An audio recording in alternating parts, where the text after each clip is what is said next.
vous entendez un bruit, le motard entend une symphonie. Là où vous voyez un passage protégé, quand il pleut, nous voyons un danger. Et là où vous voyez une galère, nous voyons de la fierté. Juste une route? Non. Pour nous, un cadeau. Et là où vous voyez des motards, nous voyons une famille. Là où vous voyez juste un style, nous pensons protection. Et là où vous voyez un gilet airbag, nous voyons un ange gardien. Quand on est motard, c'est pour la vie.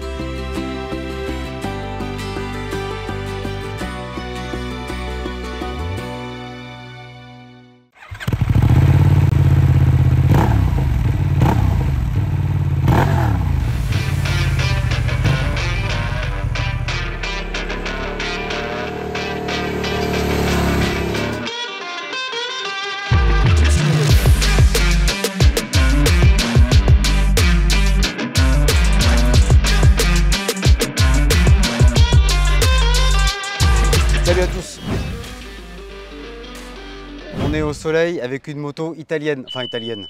Le nom est italien, le siège est à Pesaro en Italie, la construction à moitié en Chine, enfin bref, on va dire que c'est une moto italienne. C'est une Benelli, marque ô combien flamboyante. Or, une marque centenaire, flamboyante surtout dans les années 50-60, qui participait en Grand Prix, qui a fait la Leoncino dans les années 50. Et justement, on revient avec la Leoncino Petit Lion, qu'on retrouve sur l'emblème de la marque. Le Petit Lion d'aujourd'hui, c'est un 800 qui ressemble à un scrambler, un peu comme ça. Je pense que Benelli a voulu jouer sur les deux tableaux. Celle-là, c'est la 800 standard. En fait, pour moi, c'est un roadster. Pourquoi? Parce qu'elle a des jantes de 17 pouces, elle a un pot bas, un pneu arrière de 180, une grosse méga fourche de 50 mm. Ça ressemble plus à un roadster qu'à un scrambler. Il y a la version 800 T pour trail, qui en fait ressemble, elle, à un scrambler, avec les pots, pour le coup, là, qui sont doublés, comme souvent sur les scramblers, et en hauteur, une jante avant de 19 pouces, et puis un petit peu plus de débattement sur les suspensions, ce qui n'est pas le cas de celle-ci, ce qui me fait dire donc que c'est un roadster. Qui dit moto italienne dit moteur avant tout, donc on y va. C'est un bicylindre parallèle, vertical twin, comme disent les Anglais, d'un peu moins de 800 cm3 pour 76 chevaux. Raisonnable, suffisamment raisonnable en tout cas, pour que Benelli se passe d'électronique. Alors se passe d'électronique, il y a évidemment l'injection, mais il se passe d'électronique, de l'électronique moderne qui règne sur toutes les motos aujourd'hui, c'est-à-dire anti-patinage, différentes cartographies d'injection, anti-wheeling et anti-je ne sais quoi, ce qui est proprement inutile sur cette moto-là. Je l'expliquerai tout à l'heure quand on ira rouler. Ce qui est probablement inutile aussi en général, mais ça c'est un avis perso, chacun en fait ce qu'il en veut. Pour des motos en tout cas d'une assez faible puissance, c'est-à-dire que là il n'y a pas besoin de mode sport ou de mode road, on peut tranquillement exploiter toute la puissance maîtrisable et maîtrisée d'ailleurs de ce moteur. Qu'est-ce qui fait la particularité donc de ce nouveau modèle? Avant tout, là c'est ce qu'on peut voir en statique, c'est vraiment sa finition. Je me souviens avoir essayé la TRK 500, donc le Trail Benelli il y a 4 ou 5 ans, je ne sais plus. Au niveau finition, on était loin de ça. C'est-à-dire que là, quand on regarde cette Benelli là, il n'y a pas beaucoup d'écart avec une Ducati Scrambler. Icon Dark, donc le premier modèle est à 9 000 €. Bon, en gros, voilà, on tourne dans les mêmes tarifs. Mais en qualité de finition, comme ça, là, on ne voit pas vraiment la différence. Donc Benelli a fait un gap qui est carrément impressionnant, en fait, pour une marque qui est reparti quasiment de zéro, même si dans les années 90 il y avait les fameuses Treca, les 3 cylindres caractériels, ces motos à la finition aussi aléatoire. Non, là on est reparti sur des bicylindres un peu plus sages, mais en revanche une moto bien faite, bien construite, valorisante. Encore une fois la grosse fourche, le gros amortisseur là, enfin tout y est quoi. À l'œil, parce qu'on verra pareil qu'en dynamique, on est plus dans le tape à l'œil que la réelle efficacité, mais enfin, encore une fois, les progrès, même en dynamique, vous verrez, sont vraiment considérables. Là, on sent qu'il se passe quelque chose, quoi. Il y a du mouvement. Particularité quand même, tant qu'on est en statique, le guidon de cette moto, lui, c'est un guidon alors un peu scrambler, malgré tout, même si je persiste, c'est un roadster. Il est un petit peu haut, on verra que c'est très bien pour la position de conduite. Je parlais d'équipement, donc l'électronique c'est fait. En revanche, on a un très beau tableau de bord, un écran TFT, très facilement lisible, avec une petite fantaisie sur le contour, des infos qui sont vraiment faciles et à faire défiler et à lire en roulant. Absence de protection, oui, bon, évidemment. Et ben en fait, à 140 sur l'autoroute, je ne peux pas expliquer pourquoi. Mais je ne ressens pas la pression ni sur les épaules ni sur le casque. Et je l'ai fait plusieurs fois dans les deux sens, donc ça n'a rien à voir avec le vent. Il y a des motos comme ça qui doivent avoir un profil particulier. Elles protègent étonnamment bien pour une moto qui n'a pas de protection. Je sais, c'est un peu contradictoire, mais enfin bon, c'est vrai, je l'ai expérimenté, et hier, et aujourd'hui, etc. Pour ce qui est du duo, alors l'avantage c'est que la selle est d'assez faible hauteur, 805 mm. Le passager ou la passagère monte facilement sur la moto. Les repose-pieds sont placés un peu haut, mais malgré tout, pour des petites distances, ça va. Et la selle est suffisamment large. Pour ce qui est des aspects pratiques, on a fait le tour parce que c'est quand même une moto un peu dépouillée. Je propose d'aller rouler maintenant. Alors nous voilà en ville à basse vitesse avec la nouvelle Benelli Leoncino 800. Première chose, donc j'en profite pour parler de la position de conduite qui est vraiment très agréable. C'est-à-dire que le guidon est un peu large, un petit peu haut. Ça fait guidon de scrambler sur un roadster. Le guidon est un peu haut, ce qui provoque une position de conduite un petit peu droite, malgré tout agréable. Les jambes ne sont pas trop repliées. Alors elles sont pas trop repliées pour moi, faut être honnête, qui mesure 1m68. Et pour quelqu'un qui a mesuré 1m80, je suis pas sûr qu'il serait de mon avis. J'arrive au feu rouge, je profite aussi pour parler de la hauteur de selle. Je pose les deux pieds quasiment à plat au sol. La moto est pas très large de selle. Son poids ne se fait pas sentir, on est quand même au-delà des 220 kg. Malgré tout, c'est assez bien équilibré.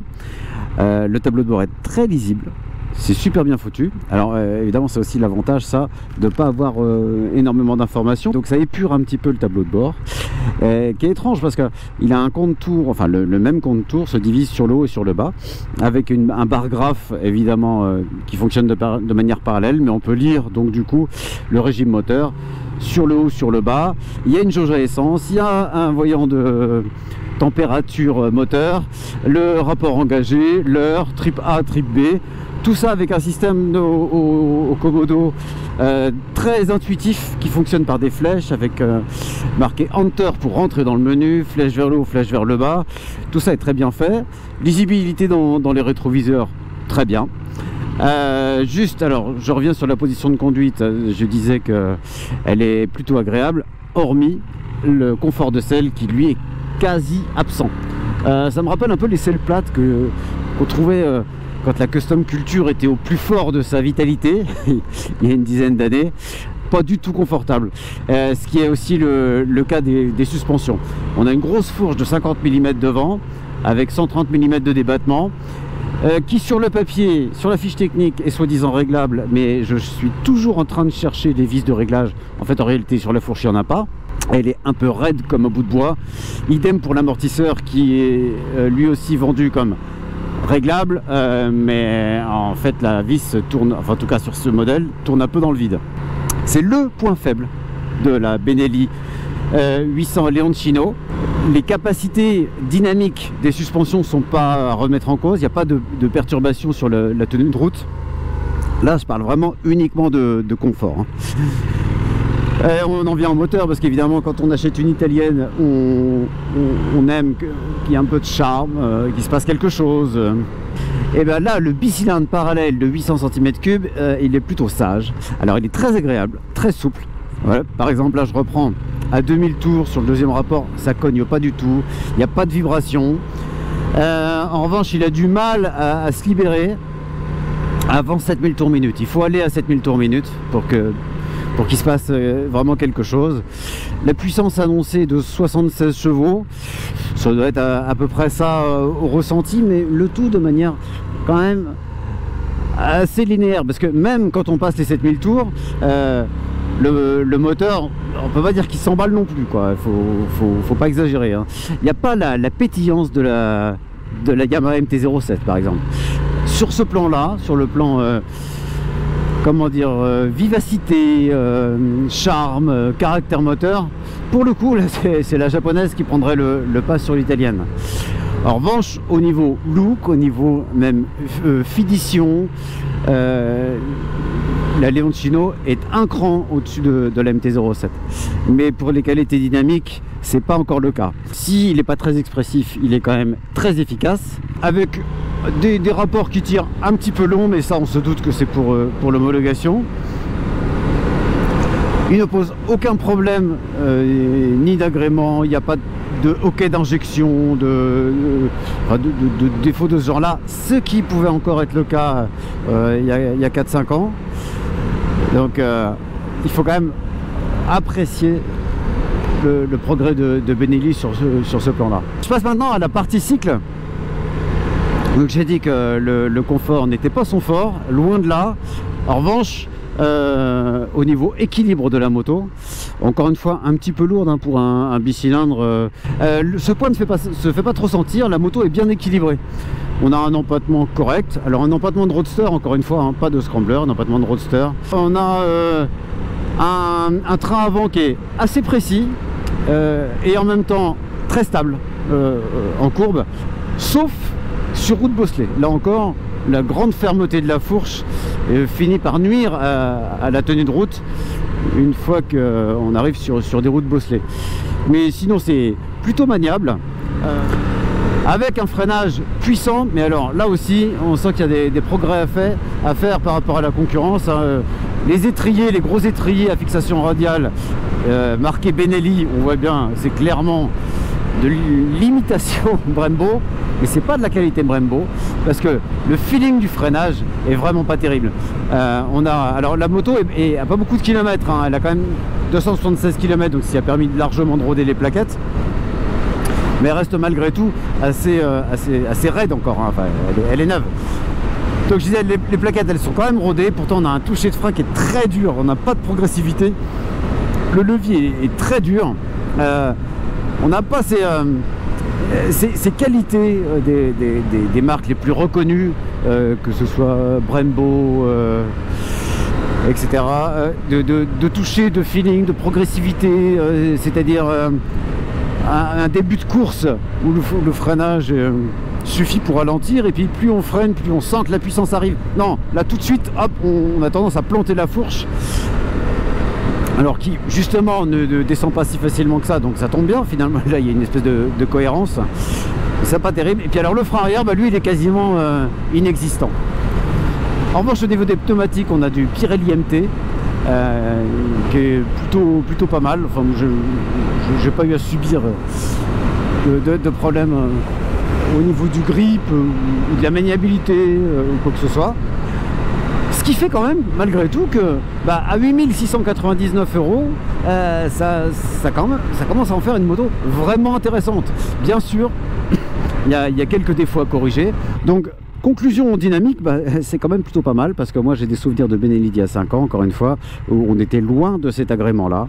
Là, on commence à s'approcher très sérieusement des Ducati, Triumph, et je parle pas des japonaises.